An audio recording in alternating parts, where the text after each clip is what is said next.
Алтана, 61 годишна сексуална работничка која за леп се бори нудејќи услуги околу Судската палата и Македонската национална телевизија. Пред 10 години била хигиеничарка во апелациониот суд, но судбината ја остава на улица без кров и никакви приходи.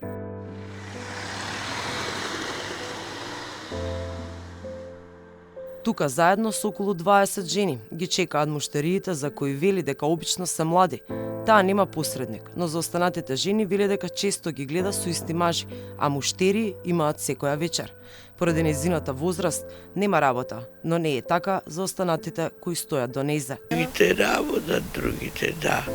Оние се помлади, знаеш како е. И тие другите девојки работат. Ама поштено си работа. Овде во овој дел, девојките што работат, мислам, не прават такви проблеми. Не. А таму горе, повеќе прават проблеми. За 2 часа, екипата на Алфа регистрираше најмалку 15 различни возила кои кружеа околу палатата, позади телевизијата, преку бензиската, до кеот на Вардар и Младенски културен центар. Алтана наплаќа 600 денари. Муштериите се млади и секој ден се тука. Кога доаѓа полицијата, таа ќе оди со муштерија, мислам со партнер ќе оди и него ќе го пишат казна, ќе ги пуштат овие женските.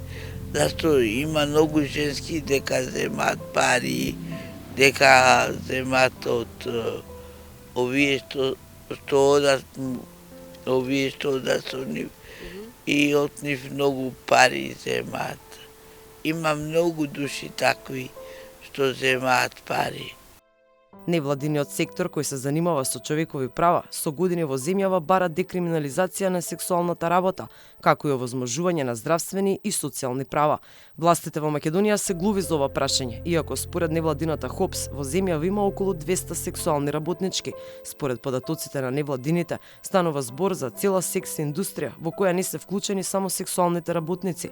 Тука има и клиенти, менаџери, управители на објекти и секако посредници.